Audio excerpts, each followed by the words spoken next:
তো নমস্কার বন্ধুরা, এসসিআরটি ডিএলএড প্যাট পরীক্ষার জন্য আপনাদের বাংলা ভাষার ক্লাস আমরা দেখতে পাচ্ছেন চলছে। তো বাংলার ক্লাসে আজকে আমরা শুধুমাত্র এমসিকিউ নিয়ে আলোচনা করব। বেশ কয়েকটা টপিক আমাদের আজকে থাকবে, ঠিক আছে। 400+ এমসিকিউ আমাদের কাছে যে বইটা আছে, বই থেকে আমরা ক্লাস করছি। আজকে আমরা আলোচনা করব ভাষা শিক্ষণের উদ্দেশ্যাবলী, ভাষা শিক্ষণের প্রয়োজনীয়তা, ভাষা শিক্ষণের দক্ষতা, তারপর বাগধারা এবং বাগবিধি। এই 4টা টপিক থেকে আমরা আজকে সম্পূর্ণ এমসিকিউ আমরা আজকে একটি ক্লাসে আপনাদের প্রোভাইড করার চেষ্টা করছি। পরবর্তী ক্লাসে আমরা বাকি যে টপিকগুলো রয়েছে সব টপিকের আমরা এমসিকিউ আপনাদের দিতে যাব, ঠিক আছে। তো অবশ্যই ক্লাসটা সম্পূর্ণ দেখতে থাকুন এবং ক্লাসের পিডিএফও আপনারা কী করে পাবেন সবগুলো কিন্তু আমাদের ক্লাসে বলা আছে। মনোযোগ সহকারে আপনারা ক্লাসটা দেখতে থাকুন। আজকের টপিকটা হচ্ছে কি দেখুন, ভাষা শিক্ষণের উদ্দেশ্যাবলী, অর্থাৎ ভাষা শিক্ষণের যে উদ্দেশ্য আছে তার থেকে আমরা প্রথমে এমসিকিউগুলো দেখে নিই। তো এমসিকিউগুলো কারেক্ট আনসার কী হবে আপনারা আমাদের সঙ্গে সঙ্গে করতে যান। বেশ কয়েকটা এমসিকিউ আছে আজকে আপনাদের ক্লাসে। তো চলুন আমরা দেরি না করে আমরা ক্লাসটা স্টার্ট করে দিই। প্রথম প্রশ্ন দেখা যাক। ছাত্রদের কী বলেছে ভাই, ছাত্রদের এক ভালো পাঠক হিসাবে গড়ে তুলতে শব্দভাণ্ডারের বিকাশটা একটি গুরুত্বপূর্ণ বিষয়। আমরা জানি ছাত্রদেরকে যদি আমরা একজন ভালো পাঠক বানাতে চাই, তো পাঠক বানাতে গেলে তার শব্দভাণ্ডারের বিকাশ কিন্তু একটা গুরুত্বপূর্ণ বিষয়। কারণ শব্দভাণ্ডার যদি তার খুব বেশি থাকে তাহলে সে কী করতে পারবে, একজন ভালো পাঠক হতে পারবে, তাই তো। তো এবারে বলেছে যে শব্দভাণ্ডারের যে আমরা মেইন প্রশ্নটা আমরা এখান থেকে শুরু হচ্ছে কিন্তু, যে শব্দভাণ্ডারের যদি আমরা বিকাশ ঘটাতে চাই তাহলে নিম্নলিখিতের মধ্যে কোনটি ভালো কৌশল হিসাবে বিবেচিত হবে। অর্থাৎ শব্দভাণ্ডারের বিকাশে আমরা ভালো কৌশল হিসাবে আমরা কোনটিকে ধরে নিতে পারবো। ছাত্ররা সমার্থক এবং বিপরীতার্থক শব্দের বিস্তারিত তালিকা তারা মুখস্থ করবে। ছাত্ররা যখনই কোনো নতুন শব্দ দেখবে তখন অভিধানের সাহায্য নেবে। ছাত্ররা পাঠের মধ্যে থাকা দুরূহ শব্দে দাগ দেবে এবং সেগুলি দিয়ে বাক্য রচনা করবে। ছাত্ররা নতুন শব্দের অর্থ অনুমানের প্রেক্ষিতে ব্যবহার করবে। তো এটা কারেক্ট আনসার কী হবে দেখুন, এখানে দেখুন প্রথমে দেওয়া হচ্ছে মুখস্থ করা। যখনই আমরা মুখস্থ শব্দটা পাই তখন সেটা আমরা নেগেটিভ, আমরা সঙ্গে সঙ্গে সেটা কেটে দিলাম, ঠিক আছে। আর দুরূহ শব্দ মানে যেটা মানে কোনোদিন শব্দটা শুনেনি, হঠাৎ সেই শব্দটা শুনতে পেল, তো এই শব্দটার নিচে সে দাগ দেবে এবং সেটা দিয়ে বাক্য রচনা করবে। তো কথা হচ্ছে স্যার, এই শব্দটা যদি এই শব্দটার যদি আমি মানেই না জানি বা এই শব্দটার অর্থ যদি না জানি তাহলে কি আমি সেই শব্দ দিয়ে বাক্য রচনা করতে পারবো? মোটেই না। তাহলে এটা কারেক্ট আনসার হলো না। তো 1 নম্বর আর 4 নম্বর আমাদের ক্যান্সেল হয়ে গেল।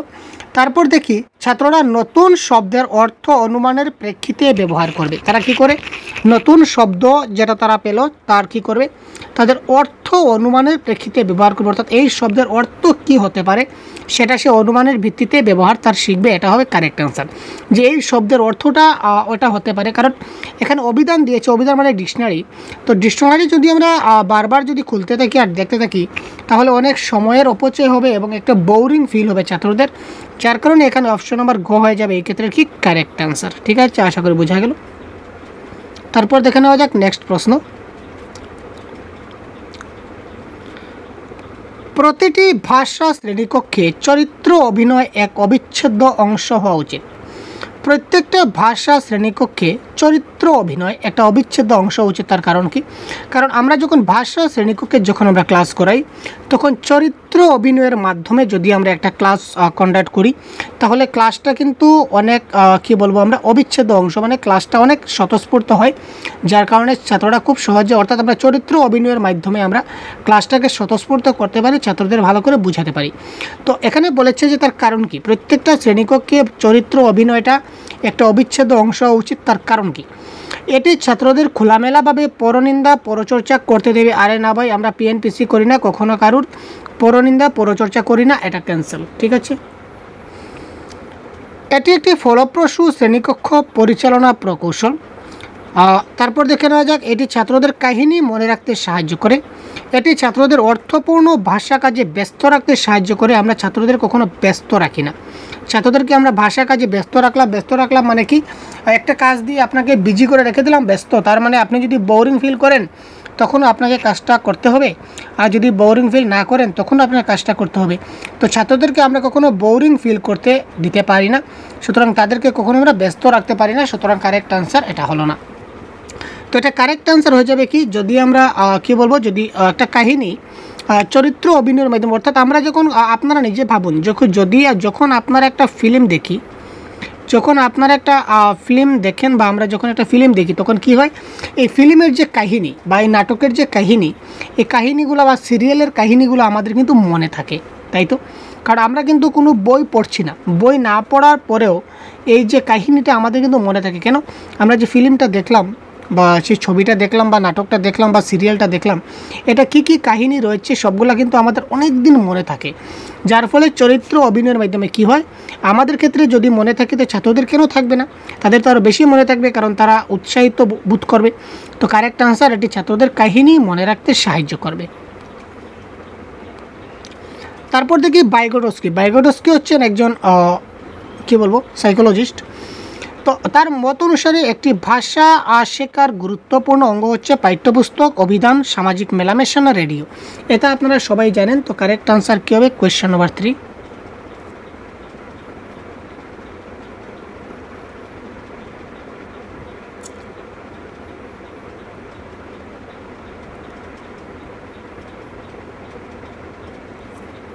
কোয়েশ্চেন নাম্বার 3, এটা কারেক্ট আনসার যে ভাইগোটস্কি কী করেছিলেন, তিনি সোশ্যাল নিয়ে কাজ করেছেন। এটা অ্যাডিশনাল অপশন দিয়ে দিই। ভাইগোটস্কির যে তত্ত্ব রয়েছে, তত্ত্বকে বলা হয় সামাজিক সাংস্কৃতিক তত্ত্ব বা সোশিও কালচারাল থিওরি। তিনি সোশিও কালচারাল থিওরি সম্বন্ধে কথা বলেছিলেন, অর্থাৎ কারেক্ট আনসার হবে এখানে কি সামাজিক মেলামেশা। আমরা আজকের ক্লাসে শুধু এমসিকিউ নিয়ে আলোচনা করছি, তাই আমরা কনসেপ্ট নিয়ে বেশি বলবো না। আর কনসেপ্টের ক্লাস অলরেডি আমাদের চ্যানেলে দেওয়া আছে, আপনারা দেখে নিতে পারেন। কেবল মানব শিশুই ভাষা শেখার জন্মগত অধিকারী, কথাটা কে বলেছিলেন? Question number 4। কেবল মানব শিশুই ভাষা শেখার জন্মগত অধিকারী উক্তিটা হচ্ছে কি কার ভাই? উক্তিটা হচ্ছে নম চমস্কি। ঠিক আছে, নম চমস্কি বলেছিলেন যে কোনো পশু পাখি নয়, একমাত্র মানব শিশু আছে যারা কি ভাষা শেখার জন্মগত অধিকারী। ঠিক আছে, নেক্সট প্রশ্ন দেখি। এলএডি এর সম্পূর্ণ নাম কি? এটা কারেক্ট আনসার আমরা সবাই জানি, ল্যাঙ্গুয়েজ অ্যাকুইজিশন ডিভাইস। ঠিক আছে, আরেকটা হচ্ছে LAS। তো LAS এর ফুল ফর্ম কি? Language acquisition system. ঠিক আছে, তারপর এখানে দেখি কোয়েশ্চেন নাম্বার 6 কি দিয়েছে, আমরা একটু দেখে নেই। শ্রবণ পদ্ধতি আহরণ করার জন্য নিচের কোন পন্থা অবলম্বন করা উচিত? আমরা শিশুদেরকে যখন শ্রবণ শেখাই, তো শ্রবণ শেখানোর সময় অর্থাৎ লিসেনিং, তো সেই লিসেনিংয়ের ক্ষেত্রে আমাদের কোন পদ্ধতি অবলম্বন করতে হবে? কাজটি শেষ হওয়ার পর ছাত্রছাত্রীর কাজের মূল্যায়ন করা উচিত। শিক্ষক ছাত্রছাত্রীকে নিজের মাতৃভাষায় কথা ভেবে সেটা তারা কিভাবে শুনে সে সম্পর্কে আলোচনা করা উচিত। শিক্ষক নিজেও একজন বিশ্বাসযোগ্য শ্রোতা হওয়া উচিত, যাতে ছাত্রছাত্রীর সঙ্গে ভাব বিনিময়ে অংশগ্রহণ করতে পারেন। না উপরের সবকটি? Question number 6। তো শ্রবণ পদ্ধতি মানে কি? কাজটি শেষ হওয়ার পর ছাত্রছাত্রীর কাজের মূল্যায়ন করা উচিত। অর্থাৎ একটা কাজ যখন শেষ হলো, অর্থাৎ এখানে শ্রবণের কথা বলা হচ্ছে, তার মানে এখানে মূল্যায়নটা আমাদের শ্রবণেরই মূল্যায়ন হচ্ছে। মূল্যায়ন বলতে শুধু যে পেন পেপার পরীক্ষা তা নয়, কিন্তু শ্রবণের মূল্যায়ন হয়, কথনের মূল্যায়ন হয়, পঠনের মূল্যায়ন হয়, আবার লিখনেরও মূল্যায়ন হয়। তো একটা শ্রবণ, ছাত্রটা কি শুনলো, সেটা শোনার পর সে কতটুকু শুনতে পারলো কি না, এটা আমরা মূল্যায়ন করলে আমরা বুঝতে পারি যে তার শ্রবণ দক্ষতা হয়েছে কিনা না। সুতরাং এটা কারেক্ট।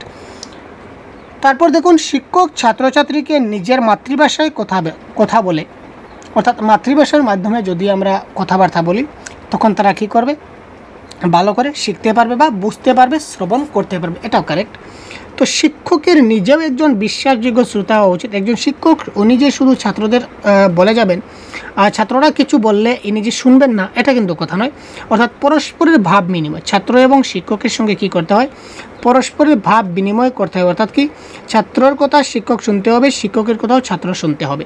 তার মানে উপরের সব কয়টি হবে এই ক্ষেত্রে কারেক্ট আনসার অপশন নাম্বার 4। শ্রবণ কিসে সাহায্য করে? আপনারা খুব তাড়াতাড়ি কমেন্ট বক্সে কারেক্ট আনসার করুন তো ভাই, আপনারা কমেন্ট করছেন না। শ্রবণ কিসে সাহায্য করে? গান শোনা, উচ্চারণ উন্নীতকরণ, বাক্য লেখা, নাকি উপরের একটিও নয়? কোয়েশ্চেন নাম্বার 7 কি বলেছে? শ্রবণ যদি খুব ভালো করে শুনে, অর্থাৎ সে যদি খুব ভালো করে শুনে যায়, তাহলে কিন্তু উচ্চারণটা ভালো করে করতে পারবে, অর্থাৎ উচ্চারণের উন্নতিকরণ ঘটবে। শ্রবণ যদি আমরা খুব ভালো করে শুনে নেই তাহলে আমাদের কী হবে, উচ্চারণ উন্নতিকরণ হবে। তার মানে আমি যে ভাষাটা আমি যে জিনিসটা শুনবো, এই জিনিসটা অর্থাৎ একটা শব্দ, এই শব্দটা উচ্চারণ কী হয় আমি পড়তে পারি না।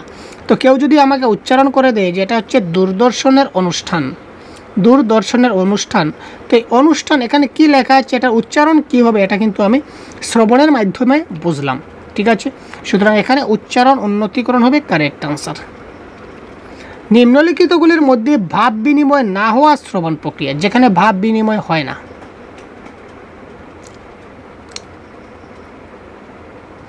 এটা শ্রবণ জেনারেলি আমরা কনসেপ্ট ক্লাসে বলেছিলাম, শ্রবণ হচ্ছে দুই প্রকার।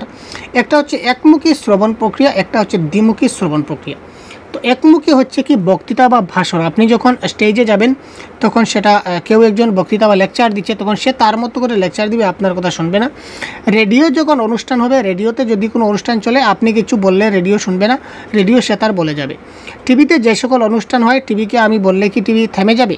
এই ডায়লগটা চেঞ্জ করো। একটা টিভিতে যদি একটা ফিল্ম চলে বা সিরিয়াল চলে, আমরা যদি বলি এই ডায়লগটা এটা নয়, অন্য ডায়লগটা বলো, তাহলে কি টিভি শুনবে? মোটেই শুনবে না।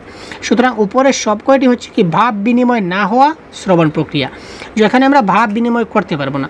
কিন্তু আমরা দুইজন বন্ধু মিলে যদি কথা বলি, বা একজন ছাত্র এবং শিক্ষক যদি পাশাপাশি বসে থাকি, ছাত্র এবং শিক্ষক, স্টুডেন্ট এবং টিচার যদি পাশাপাশি আমরা বসে থাকি, তাহলে ছাত্র কি বলছে সেটা শিক্ষক শুনতে পাবে, শোনার পর সে ছাত্রের কথা রিপ্লাই দিতে পারবে। এটা হচ্ছে দ্বিমুখী শ্রবণ প্রক্রিয়া। এখানে ভাব বিনিময় হবে, কিন্তু এই তিনটার ক্ষেত্রে কিন্তু ভাব বিনিময় হবে না, সে একা একা বলতে যাবে, আমাদের কি করতে হবে, শুধু শুনতে হবে। তো সুতরাং শ্রবণ প্রক্রিয়া হচ্ছে এটা, এইগুলাকে বলা হবে, এগুলো হচ্ছে একমুখী শ্রবণ প্রক্রিয়া, নতুবা ভাব বিনিময় না হওয়া শ্রবণ প্রক্রিয়া। ঠিক আছে, নেক্সট। নিচের কোনটি ভাষার বৈশিষ্ট্য নয়? তো তার মানে এখানে তিনটা আছে, যেটা হচ্ছে ভাষার বৈশিষ্ট্য, আর একটা হচ্ছে কি ভাষার বৈশিষ্ট্য নয়। ভাষা হচ্ছে প্রতীকী, মানে ভাষা হচ্ছে সিম্বলিক। সিম্বলিক মানে আমরা যাকে বলি ইশারা। আমরা কিন্তু ইশারায় অনেক কিছু জিনিস অনেককে বুঝাতে পারি, মুখে কিছু না বললেও আমরা আকারে ইঙ্গিতে কিন্তু অনেক কিছু বুঝাতে পারি আমাদের মনের ভাব। দ্যাট ইজ কল ভাষা প্রতীক। এটা কারেক্ট, এটা তো বৈশিষ্ট্য। ভাষার বিভিন্ন উপভাষা থাকে, এটাও কারেক্ট, এটাও তো একটা বৈশিষ্ট্য। ভাষা গতিশীল, এটাও কারেক্ট। ভাষা কিন্তু আহরণ করা যায়, অ্যাকোয়ার ল্যাঙ্গুয়েজ। এখানে বলেছে আহরণ করা যায় না, তার মানে এটা বৈশিষ্ট্য নয়, এটা হচ্ছে ভুল। তো নেগেটিভের আনসার সবসময় নেগেটিভই হবে। এখানে ভাষা আহরণ করা যায় হওয়া ছিল, কিন্তু এখানে বলেছে যায় না, তার মানে এটা বৈশিষ্ট্য নয়। বৈশিষ্ট্য কি? বৈশিষ্ট্য হচ্ছে ভাষা আহরণ করা যায়। ভাষা শিখনে সবচেয়ে গুরুত্বপূর্ণ ভূমিকা কে পালন করে? কোয়েশ্চন নম্বর 10। ভাষা শিখতে গেলে সবচেয়ে গুরুত্বপূর্ণ ভূমিকা, আমরা যখন প্রথমে ভাষাটা শিখি তখন কি করে শিখি আপনারা বলুন তো?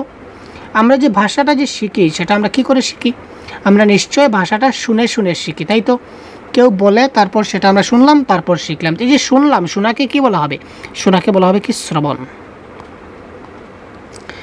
নিচের কোনটি প্রাথমিক স্তরের একটি শিশুর ভাষার বিকাশের সর্বাধিক গুরুত্বপূর্ণ? নিচের কোনটি প্রাথমিক স্তরে একটা শিশুর ভাষার বিকাশের সর্বাধিক গুরুত্বপূর্ণ? ভাষার পাঠ্যপুস্তক, ব্যাকরণের জ্ঞান, ভাষা সমৃদ্ধ পরিবেশ, একটি শিশুর মূল্যায়ন। তো কোয়েশ্চন নাম্বার 11-এ কী দেওয়া আছে? 11-এ এটা কারেক্ট আনসার, এটা হচ্ছে ভাষা সমৃদ্ধ পরিবেশ। প্রাথমিক স্তরে তার ভাষা বিকাশের সবচেয়ে বেশি গুরুত্বপূর্ণ করে ভাষা সমৃদ্ধ পরিবেশ, অর্থাৎ সে যেখানে থাকে এই পরিবেশে তার যেরকম, তার সঙ্গে কথাবার্তা যেরকম ব্যবহার করা হবে, শিশুটা সেই রকমই ভাষা বিকাশ তার ডেভেলপড হবে। মাতৃভাষা কেন্দ্রিক বহু ভাষাবাদ কি? মাতৃভাষা কেন্দ্রিক বহু ভাষাবাদ কি? মাতৃভাষার মাধ্যমে শেখা, কেবল মাতৃভাষা শেখা, প্রথমে মাতৃভাষা শেখা এবং তারপর আরও অন্য ভাষা যুক্ত করা, অনেক ভাষা ও বিদেশি ভাষাসমূহ মাতৃভাষা রূপে শিখে চলা। তো কোয়েশ্চন নাম্বার 12-এর কারেক্ট আনসার হবে আমরা মাতৃভাষা কেন্দ্রিক বহু ভাষাবাদ হচ্ছে কি?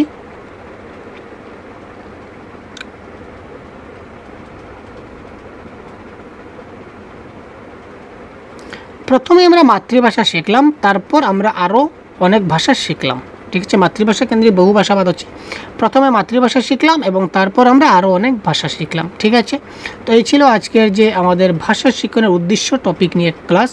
তো তার টপিক থেকে তার নাম হচ্ছে ভাষা শিক্ষণের প্রয়োজনীয়তা। তো ভাষা শিক্ষণের প্রয়োজনীয়তা থেকে বেশ কিছু এমসিকিউ আমরা এবার সলভ করব, তো আপনারা সাথে থাকুন। তো প্রথম প্রশ্ন দেখুন, ভাষাগত দক্ষতার অর্থ কী? শ্রবণ দক্ষতার বিকাশ, শ্রবণ, কথন, লিখন এবং পঠন দক্ষতার বিকাশ, নাকি কথন দক্ষতার বিকাশ, নাকি লিখন দক্ষতার বিকাশ? তো ভাষাগত দক্ষতা বা ল্যাঙ্গুয়েজ স্কিলের ক্লাস আমরা অলরেডি প্রোভাইড করেছি, আপনারা দেখবেন।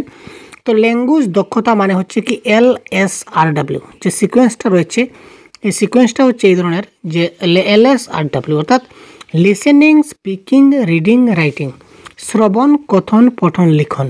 তার মানে এই প্রশ্নের কারেক্ট আনসার হয়ে যাবে ভাষাগত দক্ষতার অর্থ হচ্ছে শ্রবণ, কথন, পঠন, লিখন দক্ষতার বিকাশ। তো চারোটার বিকাশ করতে হবে, তখন আমরা বলতে পারবো যে ভাষাগত দক্ষতার বিকাশ হয়েছে। দ্য আর্টিকুলেট ম্যানুয়াল, এই বইটি কার লেখা? ঠিক আছে, তো এটা কোনো ঠিকের কোনো কথা নয়, এটা আমাদের বুঝতে হবে, জানতে হবে। তো এই প্রশ্নের কারেক্ট আনসার হবে অ্যাটকিনসন। দ্য আর্টিকুলেট ম্যানুয়াল গ্রন্থের লেখক হলেন অ্যাটকিনসন। কোয়েশ্চন নম্বর 3, নিচের কোনটি আদর্শ পঠনের বৈশিষ্ট্য?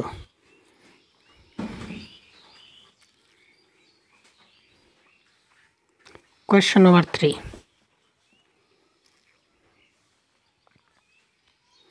নিচের কোনটি আদর্শ পঠনের বৈশিষ্ট্য? নির্ভুলতা, নীরবে পড়া, উচ্চস্বরে পড়া, নাকি না থেমে পড়া?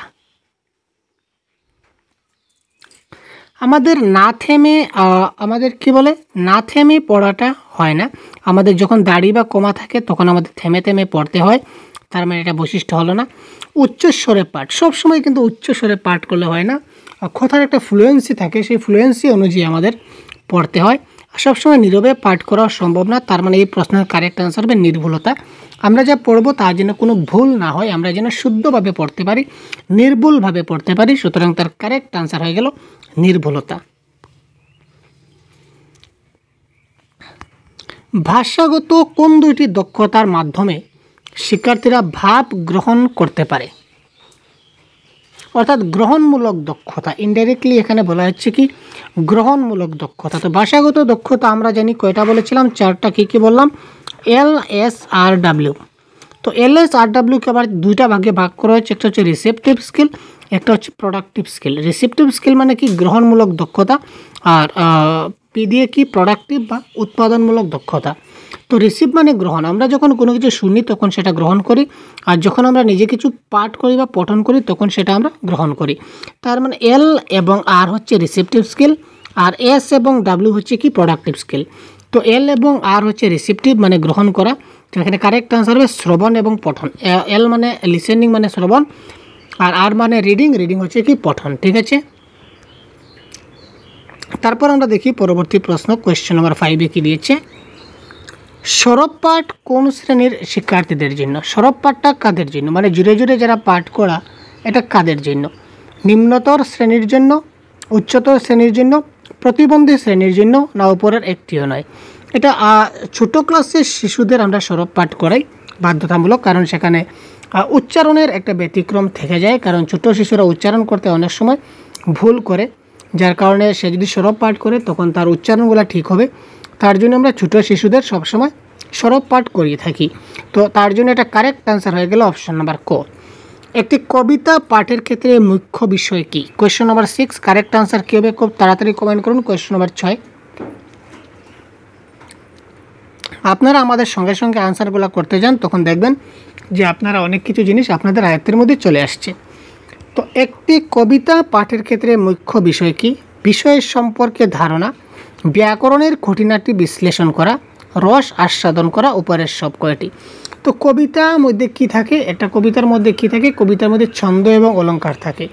তো ছন্দ এবং অলঙ্কার সহযোগে যদি আমরা কোনো কিছু পাঠ করি তখন সেটা শুনতে কী লাগে? শ্রুতি মধুর লাগে বা শুনতে মজা লাগে। যেমন আছে কি, চারুচন্দ্র চট্টোপাধ্যায় চট্টে জুতা পায়, চট্টার চট্টার করে চট্টগ্রামে যায়। এটা হচ্ছে একটা অনুপ্রাস অলঙ্কারের উদাহরণ। তো এই কবিতার মধ্যে আমরা এই ধরনের বিভিন্ন ছন্দ এবং বিভিন্ন অলঙ্কার আমরা পাই। তো কবিতা পাঠের মধ্যে কী হয়? রস আস্বাদন করা হয়, সুতরাং অপশন নাম্বার গ এইটার কারেক্ট আনসার হয়ে গেল। পরবর্তী আমরা দেখি, শিক্ষার্থীদের উদ্দেশ্যে শ্রেণীকক্ষে শিক্ষক যা করবেন, শিক্ষক যা হলো শিক্ষার্থীদের উদ্দেশ্যে শ্রেণীকক্ষে শিক্ষণ কি করবেন? উপদেশ দেবেন, শিক্ষণ দেবেন নাকি পাঠ্যসূচি দেবেন? Question number 7। শ্রেণীকক্ষে শিক্ষক কী করেন? শিক্ষা দান করেন। তো শিক্ষা দানকে বলা হয় শিক্ষণ, আর কোনো কিছু শিক্ষা গ্রহণ করাকে বলা হয় শিক্ষণ। তো এটা কারেক্ট আনসার হবে শিক্ষণ। এই শিক্ষণ এবং শিক্ষণ এই দুইটা বানানের মধ্যে তফাৎ আছে একটু দেখবেন। এই শিক্ষণ বলতে হচ্ছে টিচ করা, টিচিং করা, আর এই শিক্ষণ মানে হচ্ছে লার্নিং। ঠিক আছে, লার্নিং করা, অর্থাৎ স্টুডেন্টরা লার্নিং করবে, যেটা হচ্ছে কি শিক্ষণ। আর শ্রেণীকক্ষে শিক্ষক কী করেন? শিক্ষক তিনি করেন শিক্ষণ, আর একজন শিক্ষার্থী কী করে? শিক্ষার্থী করে শিক্ষণ। নেক্সট প্রশ্ন, মাতৃভাষাকে কেন্দ্র করে যে কমিশন গড়ে উঠেছে তার নাম কি? বিভিন্ন commission, Hunter commission, Mudaliar commission, Rammohan commission, তারপর কোঠারি কমিশন, এই ধরনের অনেকগুলো কমিশন গড়ে উঠেছে। তো প্রশ্ন হচ্ছে যে মাতৃভাষাকে কেন্দ্র করে যে কমিশন গড়ে উঠেছে তার নাম কি? তার নাম হচ্ছে হান্টার কমিশন। নিচের কোনটি বাংলা ভাষা শিক্ষাদানের উদ্দেশ্য নয়? নিচের কোনটি বাংলা ভাষা শিক্ষাদানের উদ্দেশ্য নয় বলতে হবে। তো বাকি তিনটা হচ্ছে আমাদেরকে উদ্দেশ্য হবে, আর একটা হবে যেটা উদ্দেশ্য নয়, সেটা আমাদের করতে হবে। লেখার মধ্য দিয়ে মনের ভাব প্রকাশ করতে পারে, পড়ার মধ্য দিয়ে মনের ভাব প্রকাশ করতে পারে, তারপর বাংলা ভাষা শুনে তার অর্থ বুঝতে পারা, বাংলা ভাষায় কথা বলে মনের ভাব ভালোভাবে প্রকাশ করতে পারা। তো এটা কারেক্ট আনসার হবে কোনটা হবে? অপশন নাম্বার খ হবে কারেক্ট আনসার। পড়ার মধ্য দিয়ে আমরা কিন্তু মনের ভাব প্রকাশ করতে পারি না, পড়ার মধ্য দিয়ে আমরা কী করি? জিনিসটা বুঝতে পারি, আমরা প্রকাশ করতে পারি না। যেহেতু আগেই বলেছিলাম রিডিং হচ্ছে একটা কি উৎপাদনশীল দক্ষতা বা প্রকাশমূলক দক্ষতা যাকে বলা হয়। তো রিডিংয়ের মধ্যে আমরা ভাব প্রকাশ করতে, মনের ভাব প্রকাশ করতে পারি না রিডিং দ্বারা। রিডিং হচ্ছে একটা রিসেপটিভ স্কিল, দুঃখিত, রিডিংটা হচ্ছে কি একটা রিসেপটিভ স্কিল, মানে গ্রহণমূলক দক্ষতা। রিডিংয়ের মাধ্যমে আমরা কী করতে পারি? মনের ভাবগুলো বা কথাগুলো আমরা গ্রহণ করতে পারি, আমরা প্রকাশ করতে পারি না। আমরা লেখার মাধ্যমে কিংবা কথা বলার মাধ্যমে আমরা কী করতে পারি? আমরা মনের ভাব প্রকাশ করতে পারি। এখানে দেখুন, লেখার মধ্য দিয়ে মনের ভাব প্রকাশ করতে পারি, এটা ঠিক আছে। কারণ আমরা যখন কোনো কিছু লিখে দিলাম বা এই লেখাটা পড়ে আমরা এই যে ব্যক্তিটা লিখেছে তার কথাটা আমরা বুঝতে পারছি, বাংলা ভাষা শুনে তার অর্থ বুঝতে পারছি। আমরা কোনো জিনিসটা বাংলা ভাষা কেউ যদি বলে আমাদের সামনে, তখন সেটা শুনে আমরা তার অর্থটা বুঝতে পারি যে সে কী বললো। বাংলা ভাষায় যদি আমরা কথা বলি বা যে কোনো ভাষায় কথা বলি তাহলে যদি আমরা জিনিসটা বুঝতে পারি তাহলে মনের ভাব প্রকাশ করতে পারা যায়। কিন্তু রিডিংয়ের মাধ্যমে মনের ভাব প্রকাশ করা যায় না, রিডিংয়ের মাধ্যমে গ্রহণ করা যায়। সুতরাং এটা হবে না এক্ষেত্রে, সুতরাং এটা নেগেটিভের আনসার নেগেটিভ হবে। তার পরবর্তী দেখছি,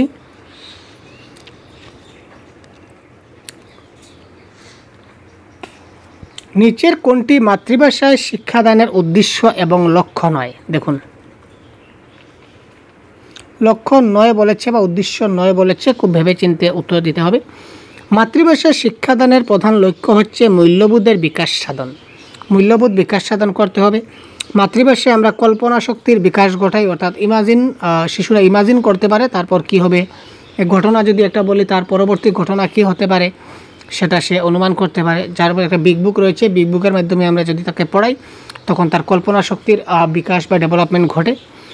এখানে সামাজিক এবং মানসিক সম্পর্কের বিকাশ সাধন হয়, এটাও জানি, কিন্তু মানসিক পরিপুষ্টির সহায়কহীনতা হয় না, মানসিক পরিপুষ্টির সহায়ক হয়, এখানে হীনতা দিয়েছে, সুতরাং এটা হবে না। নেগেটিভের আনসার নেগেটিভ হবে, কারেক্ট আনসার অপশন নাম্বার ঘ। প্রাথমিক স্তরে শিশুদেরকে মাতৃভাষায় শিক্ষাদান অত্যাবশ্যক কেন? আমরা প্রাথমিক স্তরে যে শিশুদেরকে মাতৃভাষায় শিক্ষা দান করি, এই মাতৃভাষায় শিক্ষাদান তার ক্ষেত্রে অত্যাবশ্যক কেন বা প্রয়োজন কেন? ছাত্রছাত্রীদের আত্মবিশ্বাস বৃদ্ধিতে সাহায্য করে, এর ফলে শিক্ষণ সহজ হয়, ছাত্রছাত্রীদের শিক্ষণের জন্য স্বাভাবিক তৈরি করে, ছাত্রছাত্রীর বৌদ্ধিক বিকাশে সাহায্য করে। ঠিক আছে, ছাত্রছাত্রীদের আত্মবিকাশ তৈরিতে সাহায্য করে, এর ফলে শিক্ষণ সহজ হয়, ছাত্রছাত্রীরা শিক্ষণের ফলে স্বাভাবিক তৈরি করে, ছাত্রছাত্রীদের বৌদ্ধিক বিকাশে সাহায্য করে। অত্যাবশ্যক কেন? Question number 11। মাতৃভাষায় যদি শিক্ষা দান করি তাহলে সেটা আমরা খুব সহজে তাকে আমরা বুঝাতে পারি, অর্থাৎ স্বাভাবিকভাবে তাকে আমরা বুঝাতে পারি শিক্ষণীয় হলে গতিকে আমার মাতৃভাষায় আমরা তাকে শিক্ষাদান করতে পারি। কোয়েশ্চন নম্বর 11 গ হবে correct answer.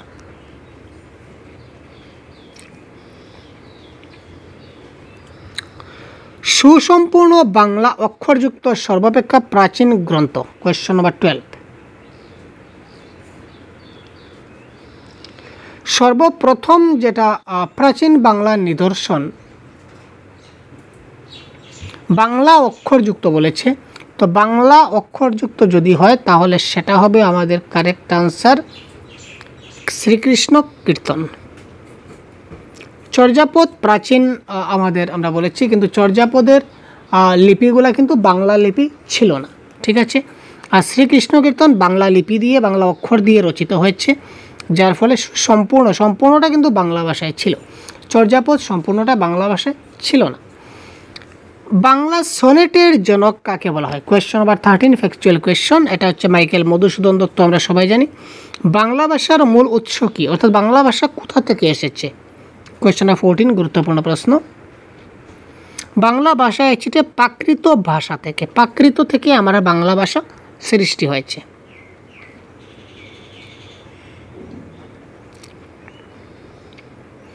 Next question number 15, Bangla ভাষায় ননসেন্স হিউমারের প্রবর্তক কে? এটা হচ্ছে সুকুমার রায়। এটা কারেক্ট আনসার হবে সুকুমার রায়। তো এই ভাষা শিক্ষণের প্রয়োজনীয়তা থেকে আমরা কিছু প্রশ্ন ডিসকাস করলাম। এবার আমরা সিলেবাসে অন্তর্ভুক্ত যে বাগধারা এবং বাগবিধি, তো সেই বাগধারা এবং বাগবিধি থেকে আমরা কিছু প্রশ্ন আলোচনা করব, সাথে থাকুন। তামার বিষ, তামার বিষ এর অর্থ কী? আমরা খুব কম সময় আমরা ডিসকাস করব। আপনারা খুব তাড়াতাড়ি কমেন্ট বক্সে প্রত্যেকটা প্রশ্নের আনসার আপনারা দিয়ে যান, যার ফলে আপনাদের কনফিডেন্স লেভেল হাই হবে এবং আপনারাও পরীক্ষায় একটা ভালো নম্বর গেইন করতে পারবেন। তো তামার বিষ, তো তামার বিষ এটা আমাদের যদি বলি, তো তামার বিষ এটা কি হবে আমাদের?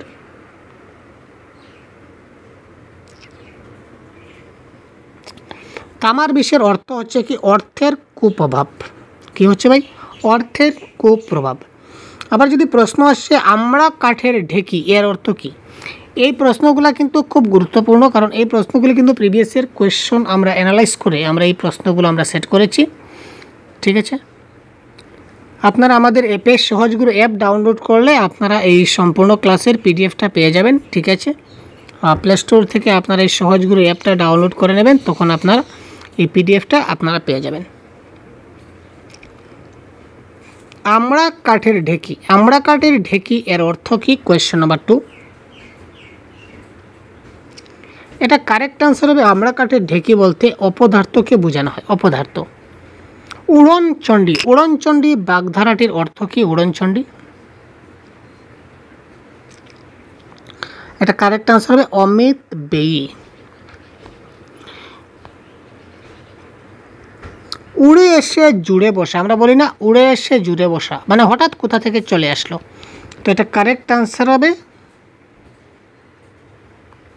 উড়ে এসে জুড়ে বসা, এটা কারেক্ট আনসার হবে অনধিকার চর্চা। উন পাজুরে, উন পাজুরে শব্দের অর্থ কী? এটা কারেক্ট আনসার হবে হতভাগ্য, ঠিক আছে, হতভাগ্য হবে কারেক্ট আনসার। অনুরোধে ঢেকি গেলা, এটা বাগধারাটির সঠিক অর্থ কী হবে? অনুরোধে ঢেকি গেলা, এটা বাগধারা যদি আমরা বলি, তো এই বাগধারাটার অর্থ কী দাঁড়াবে? Question number 6। অনুরোধে অনিচ্ছা সত্ত্বেও কিছু বলা, কেউ একজন অনুরোধ করছে, অনিচ্ছা সত্ত্বেও কিছু করাকে বলা হয় কি? আমার ইচ্ছা নাই কিন্তু আমাকে কাজটা করতে হবে, এটা হচ্ছে অনুরোধে ঢেকি গেলা। উলুবনে মুক্ত ছড়ানো, উলুবনে মুক্ত ছড়ানো মানে কি? অপাত্রে দান করা, ঠিক আছে, অপাত্রে দান করা মানে উলুবনে মুক্ত ছড়ানো। কাঁঠালের আমসত্ব, আচ্ছা কাঁঠালের আমসত্ব মানে কি ভাই? Question number 8। অসম্ভব বস্তু, এটা কারেক্ট আনসার হচ্ছে অসম্ভব বস্তু। গাছে কাঁঠাল গুফে তেল, এর মানে কি? গাছে কাঁঠাল গুফে তেল এর মানে কি? প্রাপ্তির আগে আয়োজন, এটা কারেক্ট আনসার আমাদের দাঁড়াবে কি? প্রাপ্তির আগেই আয়োজন। প্রত্যেকটা টপিক থেকে আমাদের ক্লাস হচ্ছে, দেখতে পাচ্ছেন। ঘটিরাম এর অর্থ কী? ঘটিরাম, কোয়েশ্চেন নাম্বার 10। ঘটিরামের অর্থ কী? কোয়েশ্চেন নাম্বার 10-এর কী হবে? আনাড়ি হাকিম। কী হবে এই কথা? কারেক্ট আনসার এটা হবে কি? আনাড়ি হাকিম।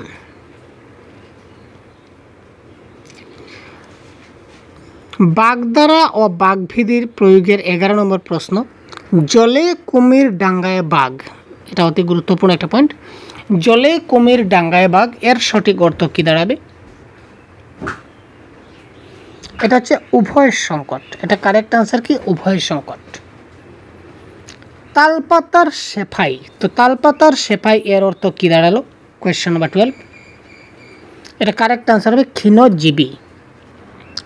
ননির পুতুল, এবার আমরা দেখব ননির পুতুল। তো সেই ননির পুতুলের অর্থটা কী দাঁড়ালো? Question number 13। ননির পুতুল, ননির পুতুল মানে কি? শ্রম বিমুখ। নুন আনতে পান্তা ফুরায় এর সঠিক অর্থ কী? নুন আনতে পান্তা ফুরায় এর সঠিক অর্থ কী দাঁড়ালো?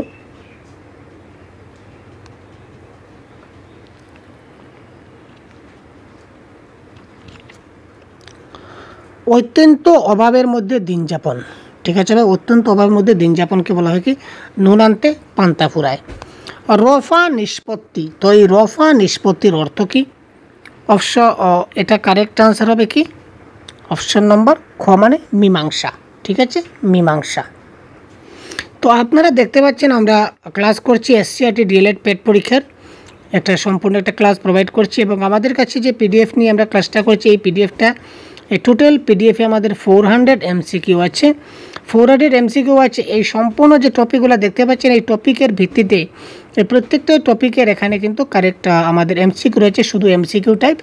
তো এই পিডিএফটা যদি আপনারা ডাইরেক্ট মোবাইলে নিতে চান, তো এটার প্রাইস থাকবে 99, এবং আপনারা যদি আমাদের অ্যাপে কোর্সে এনরোল হয়ে যান, তাহলে এই পিডিএফটা আপনার জন্য ফ্রিতে থাকছে। যদি আপনারা আমাদের অ্যাপে, আমাদের কোর্স চলছে, কোর্সের প্রাইস হচ্ছে 199। যদি এখানে কোর্সে জয়েন হন সহজগুরু অ্যাপ ডাউনলোড করে, তাহলে এই পিডিএফটা আপনার জন্য ফ্রিতে দেওয়া হবে। আদারওয়াইজ আপনারা যদি শুধুমাত্র এই পিডিএফটা নিতে চান, এটার প্রাইস থাকবে 99।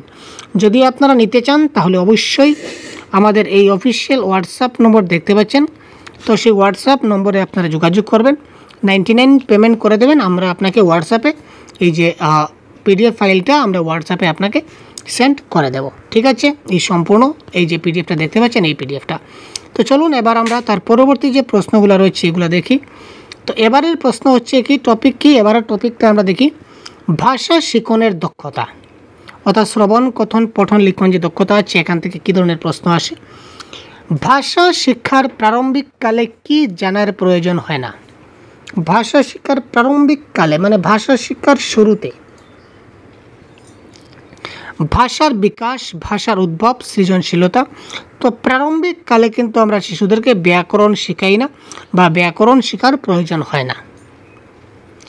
মাতৃভাষা ভালোভাবে শিখতে হলে কয়টি স্তর অতিক্রম করতে হয়? আরেকটা কথা, আজকের যে ক্লাস, এই ক্লাসে আমরা শুধু এমসিকিউ সলভ করছি, আমরা কোনো আপনাদের কি বলবো, আমরা কোনো কনসেপ্ট নিয়ে আলোচনা করছি না। তো কনসেপ্টের ক্লাস আমরা আলাদা করে দিয়ে দিচ্ছি, আপনারা দেখে নেবেন। কারণ কনসেপ্টে এমসিকিউ যদি একসঙ্গে আমরা চালিত করি তাহলে অনেক টাইম ইনভেস্ট হবে, তাই আমরা কনসেপ্টের ক্লাস আলাদা করেছি আর এমসিকিউর ক্লাসটা আলাদা করেছি। কনসেপ্টের ক্লাস আমাদের চ্যানেলে দেওয়া আছে, আপনারা কি দেখতে পারেন।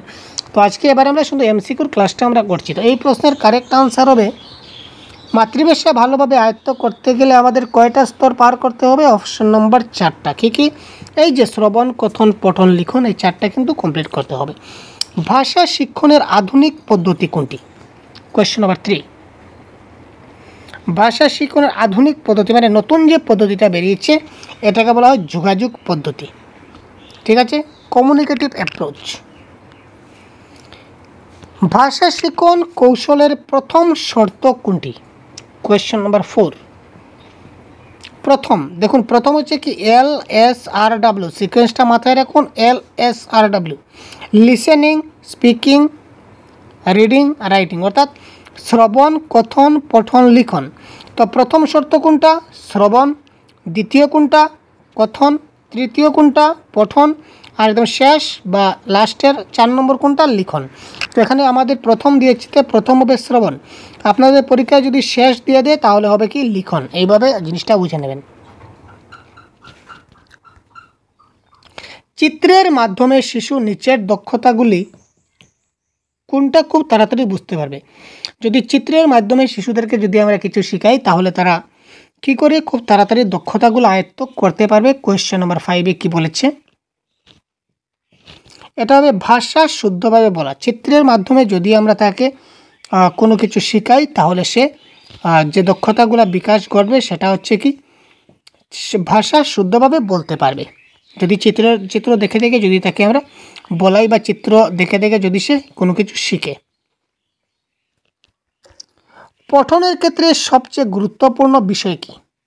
পঠন, আমরা যে পাঠ করি তো পাঠের লেখাগুলির অর্থ গ্রহণ, ধারাবাহিকভাবে পড়া, সমস্ত শব্দ পড়া, নাকি যতিচিহ্ন গুরুত্ব প্রদান?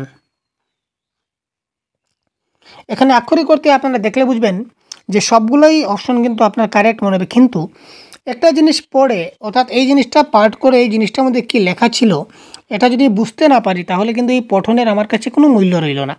কোনো জিনিসটা পাঠ করে সেই জিনিসটা আমার জিনিসটা আসলে কি তার অর্থটা আমাকে বুঝতে হবে। সুতরাং পঠনের ক্ষেত্রে সবচেয়ে গুরুত্বপূর্ণ বিষয় হলো লেখাগুলির অর্থ গ্রহণ করা। পঠন শিখনের মূল উদ্দেশ্য কি? মুখস্থ করতে শেখা? মোটেই না। পরীক্ষায় উত্তীর্ণ হওয়া? না। পরীক্ষায় উত্তীর্ণ হওয়া নেগেটিভ। গ্রন্থাগারের ব্যবহার? না। তো পঠনের মূল উদ্দেশ্য হচ্ছে অধ্যয়ন দক্ষতা বৃদ্ধি করা। কারেক্ট আনসার অপশন নম্বর ক। নিচের কোন দুইটা সক্রিয় এবং প্রকাশাত্মক কৌশল? প্রকাশ, আমরা একটু আগে কিন্তু বলেছি এই ক্লাসে, প্রকাশ মানে কি? Productive skill. তো প্রোডাক্টিভ স্কিল কোনটা কোনটা রয়েছে? রিডিং এবং রাইটিং, ঠিক আছে। রিডিং, স্পিকিং এবং রাইটিং, ঠিক আছে। আর রিসিপটিভ হচ্ছে কি? এল এবং আর, মানে গ্রহণমূলক দক্ষতা হচ্ছে শ্রবণ এবং পঠন, আর উৎপাদনমূলক বা প্রকাশমূলক দক্ষতা রয়েছে স্পিকিং এবং রাইটিং। তো স্পিকিং এবং রাইটিং এখানে হবে আমাদের কি? স্পিকিং এবং রাইটিং, কথন এবং লিখন। তো সেই কথন এবং লিখন হবে কোয়েশ্চন নাম্বার 8-এর কারেক্ট আনসার। কবিতার ক্ষেত্রে অধিক লাভদায়ক প্রক্রিয়া কোনটি? কবিতা যখন আমরা পড়াই তো কবিতার ক্ষেত্রে অধিক লাভদায়ক কোনটা? কবিতার ক্ষেত্রে যেহেতু আগে বলেছিলাম যে শ্রুতি মাধুর্য সৌন্দর্য সৃষ্টি করে, তো ছন্দ অলঙ্কার সহযোগী আমরা পড়ব। তো যদি আমরা নীরবে পাঠ করি তাহলে হবে না, তার জন্য সরব পাঠ করতে হবে, লাউড রিডিং করতে হবে, জোরে জোরে পাঠ করতে হবে, লাউড রিডিং করতে হবে। জোরে জোরে যদি পাঠ করি, লাউড রিডিং করি তাহলে এটা সুর ধরে যদি আমরা পাঠ করি তাহলে আমরা এই কবিতার ক্ষেত্রে যথেষ্ট লাভদায়ক হতে পারবো। তারপর হচ্ছে কোয়েশ্চন নাম্বার 10।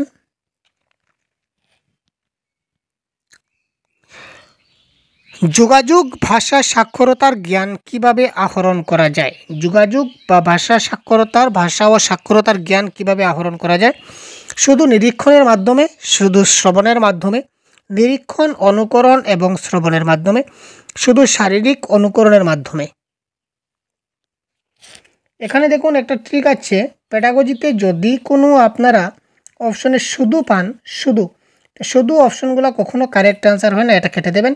তো কারেক্ট আনসার একটা বেঁচে থাকলো নিরীক্ষণ, অনুকরণ এবং শ্রবণের ব্যবহার।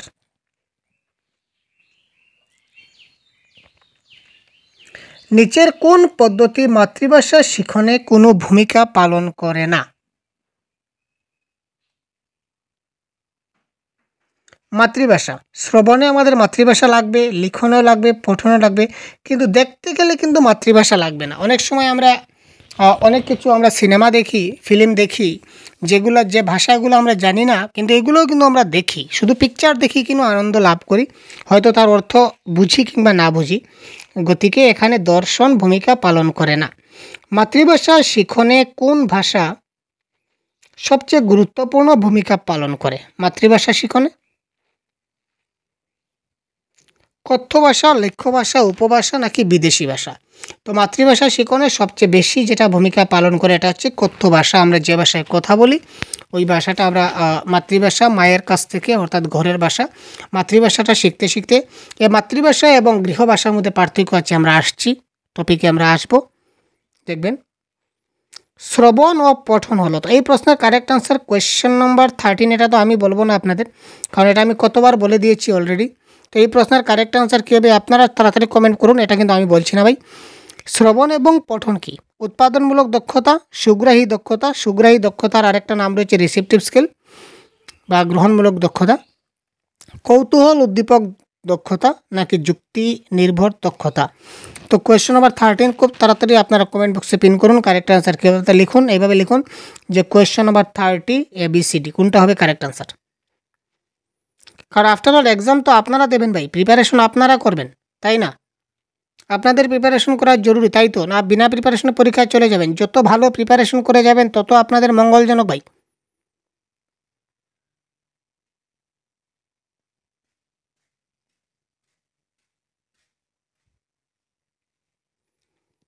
তো এই ক্ষেত্রে কোয়েশ্চেন নাম্বার 13 আমাদের কারেক্ট আনসার হয়ে যাবে রিসিপটিভ স্কিল।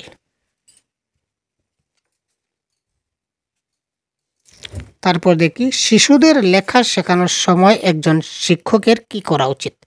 শিশুদের লেখা শেখানোর সময় একজন শিক্ষকের কি করা উচিত? ভাষার বর্ণমালা লিখতে বলা, শিশুদের তাদের ভাবনা চিন্তা প্রকাশ করা, ব্ল্যাকবোর্ড থেকে দেখে দেখে অক্ষরগুলি খাতায় লেখা, সেটা মোটেই না, কপি পেস্ট আমরা করব না, অনুচ্ছেদ মুখস্থ আমরা করব না। তো লেখা শেখানোর সময় কি করা উচিত? কোয়েশ্চন 14 তার ভাবনা চিন্তাকে সে যেন প্রকাশ করতে পারে তার লিখিত আকারে, এদিকে আমাদের দৃষ্টি দিতে হবে। একটি পাঠ্য বিষয় পাঠের সময় নিচের কোনটি অত্যন্ত গুরুত্বপূর্ণ? একটা পাঠ্য বিষয় যখন পাঠ হয় তো একটা পাঠ্য বিষয়ে পাঠের সময় নিচের কোনটি অত্যন্ত গুরুত্বপূর্ণ? লিখিত পাঠের পাঠ উদ্ধার করা, পাঠ্য বিষয়ের প্রতিটি পাঠ শব্দ পাঠ করা, বিরাম চিহ্নের উপর বিশেষ গুরুত্ব দেওয়া, সঠিক উচ্চারণের সাহায্যে সরব পাঠ করা। তো পাঠ্য বিষয় যখন পাঠ হবে তখন সবসময় মাথায় রাখবেন যে লিখিত পাঠের যাতে অর্থ উদ্ধার হয়, অর্থাৎ কী লেখা আছে সেটা পড়ে আমরা তার মিনিং যেন খুব ভালো করে বুঝতে পারি। নিচের কোনটি শিক্ষার্থীদের বানান ভুল হওয়ার মূল কারণ? শিক্ষার্থী যে বানান ভুল হয়, তো কেন বানান ভুল হয়? বানান শেখার ভালো বই নাই, আসলে কোনো বই নেই, এটা কোনো কারণ নয়। ছাত্রছাত্রীরা মনোযোগ দিয়ে বানান শেখে না, এটা ভুল, তারা বানান শেখে। সঠিক বানান শেখানোর ব্যাপারে শিক্ষক শিক্ষিকাদের আগ্রহের একান্ত অভাব। ইয়েস, সঠিক বানান শেখানোর জন্য শিক্ষক শিক্ষিকাদের একান্ত অভাব রয়েছে, যার কারণে কিন্তু শিক্ষার্থীরা বানান ভুল করে। উপর বুঝাতে যে সাধু শব্দ ব্যবহৃত হয় তার প্রকৃত রূপ কি? এটা কারেক্ট আনসার হবে ঊর্ধ্ব। প্রত্যেকটাই ঊর্ধ্ব, কিন্তু বানানটা লক্ষ্য করুন। বিদ্বান শব্দের ব যে ব্যবহৃত হয়েছে এটা এই বকে আমরা কি বলে থাকি? কোয়েশ্চেন নাম্বার 18 এটা হচ্ছে বর্গীয় ব। তাৎক্ষণিক বক্তৃতার মধ্যে শিক্ষার্থীর কোন ধরনের দক্ষতা গড়ে ওঠে? তাৎক্ষণিক বক্তৃতার মাধ্যমে।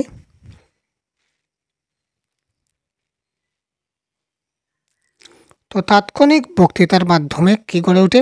ব্যাপারটি গুছিয়ে বলার ক্ষমতা জন্মে, উপস্থিত বুদ্ধির পরিচয় জন্ম হয়, অনেকের সামনে কথা বলার দক্ষতা তৈরি হয়, এটাও কারেক্ট। সুতরাং উপরের সবগুলি হবে এই ক্ষেত্রে কারেক্ট আনসার। জ্ঞানের সবচেয়ে সরল একক কি? ধারণা। জ্ঞানের সবচেয়ে সরল একক হচ্ছে ধারণা। কনসেপ্ট ক্লিয়ার যত ভালো করবেন তত আপনার ক্ষেত্রে এক্সামটা ভালো হবে, ভালো করে বুঝতে পারবেন। ঠিক আছে, তো আবার বলছি আমরা ম্যারাথন ক্লাস নিয়ে থাকবো। তো পরবর্তী ক্লাসে আমরা বাকি টপিকগুলো নিয়ে আলোচনা করব, ততক্ষণ সাথে থাকুন। এবং এই ক্লাসের সম্পূর্ণ PDF আপনারা আমাদের অ্যাপে পেয়ে যাবেন। তাছাড়া যদি পার্টিকুলারলি শুধুমাত্র এই PDFটা যদি চাই তাহলে আমাদের এই অফিসিয়াল হোয়াটসঅ্যাপ নম্বরে আপনারা অবশ্যই যোগাযোগ করতে পারেন। ঠিক আছে, তো পরবর্তী ক্লাসে আবার কথা বলবো। ধন্যবাদ।